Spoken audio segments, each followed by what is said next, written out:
All right, let's talk about Bo Nix, who, I didn't think played particularly well week one. I think there were some positive plays both in weeks one and in this game. I also think that the offense as a whole had a really bad day. Worth mentioning, you look at Bo Nix's box score, one of his interceptions was on a Hail Mary, so that always makes the box score look a little worse.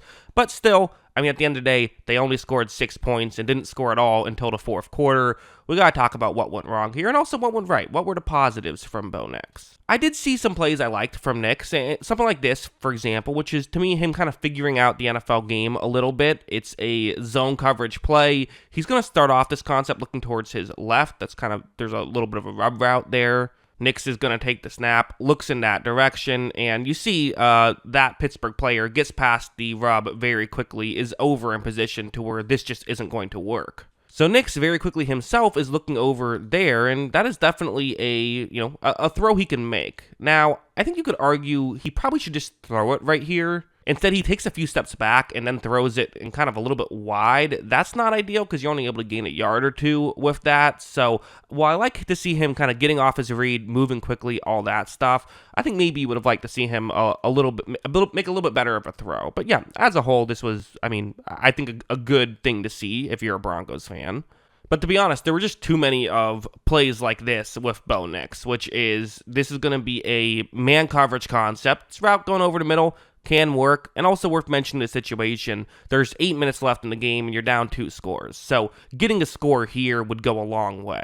But watch what happens. Nix is going to take the snap, and there is going to be a very quick pressure. TJ Watt doing what TJ Watt does. He is right in Bo Nix's face. So again, at the NFL level, you have to figure out how to make throws when you're under pressure. That's just a big part of it. Is in college, you often have a lot more clean pockets. At the NFL level, you very rarely do, and you have to kind of figure out how to navigate that. Here, this throw is just it's just not giving his receiver a chance right there. And you see how he's kind of throwing the ball, falling away. That's just not ideal. So there's too many of these types of situations. The pressure came a lot because it's Pittsburgh, it's what they do, but also Nix not really being able to do a great job, it happens to a lot of rookies, right? These are just the rookie mistakes he has to fix. This play is fun. You see I have circled a player who's lined up as a wide receiver right here. That is Bo Nix. Bo Nix is lined up as a wide receiver, but the Broncos are going to get him the ball by the player who is going to receive the snap, lined up in the Wildcat, is going to hand the ball off to another receiver who's in motion, who will flip it to Nix. The Broncos will have a player starting off as though he's blocking, making it seem like this is a rushing play. But then he's going to run down the field, and the hope is that Pittsburgh will not read this in time, and you can get someone open down the field. Okay, fun concept. And in fact, when this play begins, Nix is going to eventually get the ball right here, looks down the field, and this is open. So cool, great stuff. And are you wondering, is he going to miss this throw or something? Well, no. Even though he's under pressure, watch him kind of off balance, make a really accurate throw down the field. It was a bit behind, but he was, pressured, and he was throwing it very far down the field. That's an impressive throw, in my opinion, to make this happen. And at this point, you're thinking, okay, here we go. Denver starting to make a comeback. It's, you're down 10 points, but we're midway through the third quarter. Here's an opportunity. But that leads us to this situation. It is a zone coverage play once again. You see the route on the screen. It's this over the middle route against zone coverage, and it's a cover 3 zone. So when Nix takes the snap, look at the corner towards the top of the screen right here. There's really no one keeping him, forcing him in. There are a couple players who are more in, but there's teammates for Pittsburgh, and Pittsburgh really knows how to handle these types of situations. They know where their teammates are, they know what coverage they're in, and when they see certain concepts, they don't get fooled by it. What's happening here, though, is we see the corner. Bo Nix does not. He just doesn't read this. I don't know why he didn't see the corner, but he just doesn't. So when his receiver runs past the safety, he thinks it's a touchdown. It ends up being an interception, and that's just a backbreaking interception. Because again, even if you don't get into the end zone, you want to get into the end zone. But even if you don't, it's now a one-score game. It changes the whole dynamic of the final 20 minutes of this game. And because of that, they weren't able to make anything happen. And also, this was weird. I don't know if it's fully fair to blame Bo Nix, but I didn't like to see this. If you're, the Broncos fan, I'm sure you didn't like to see this. You're down 13 points. It's a 4th down and 6 with 10 minutes left. and the Broncos are going to elect to kick a field goal right here. I just don't understand this. You're down 2 scores. Well, in theory, you probably are going to get multiple possessions again, so trying to score a touchdown and a field goal is easier than trying to score 2 touchdowns if you don't convert it. But at a certain point, you have to be able to get 6 yards, so I didn't love this decision by Sean Payton. I really didn't. You could read this as a Sean Payton doesn't trust his quarterback to get 6 yards. That's a way you could read it. You could also just say, well, Sean Payton, I don't know, wanted the field goal here, didn't want to get shut out. Maybe, perhaps that could have been part of it as well. I don't know.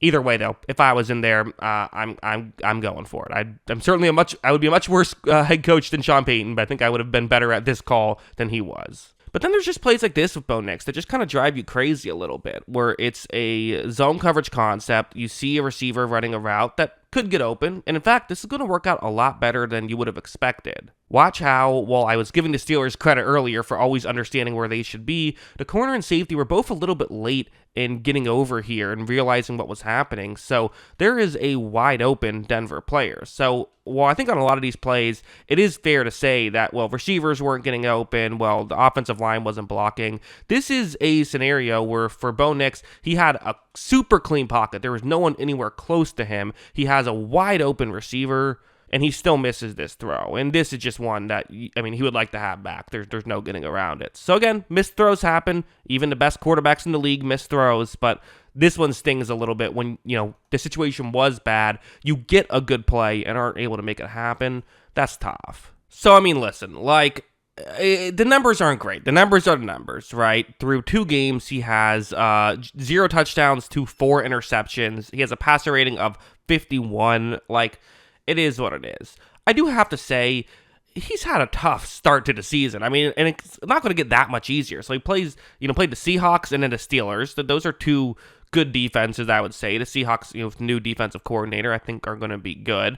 Then you got to play the Tampa Bay Buccaneers with Todd Bowles, and he loves to terrorize opposing young quarterbacks if he can. Then the Jets, the Raiders have had a good defense. The Chargers all of a sudden have played well defensively. The Saints, I mean, it's brutal. You finally get the Panthers, but then you have to play the Ravens and the Chiefs, and then the Falcons, the Raiders again. I mean, it's brutal. The Browns are on this list. There's only a couple of these games that I look at and say, oh, that's not a bad, that's not a great defense. In fact, there might only be one I look at right now and say that's an actively good defensive matchup. The Panthers might be the only one. We'll see how the season goes, but for now, it's a tough schedule for poor Bo Nix. That being said, I mean, there's no getting around it. He's not playing good football right now, so he's going to have to, at the very least, stop turning the ball over. I mean, that's number one. The turnover just can't, that turnover in the end zone just can't happen. And it goes to show he's not seeing the field well right now, which is in many ways understandable. He is a rookie, but I do like his rushing. I feel like his rushing has been pretty good. It was better in week 1 than week 2, but there just aren't a ton of positives right now for Nix. But that being said, obviously still a young player, still plenty of room to grow, and who knows? I mean, maybe he can make something happen against Tampa Bay. We saw Daniels was able to rush on that defense a little bit. Maybe he can do something with his legs a little bit, because that might be what he has to do. I also got to say, again, the situation has to improve around Bo Nix too. The offense is not just his fault, but, passer rating is a team stat after all. But yeah, those are my thoughts. What are yours? Let me know in the comments below. Always love hearing from you, and of course, as always, thanks for watching.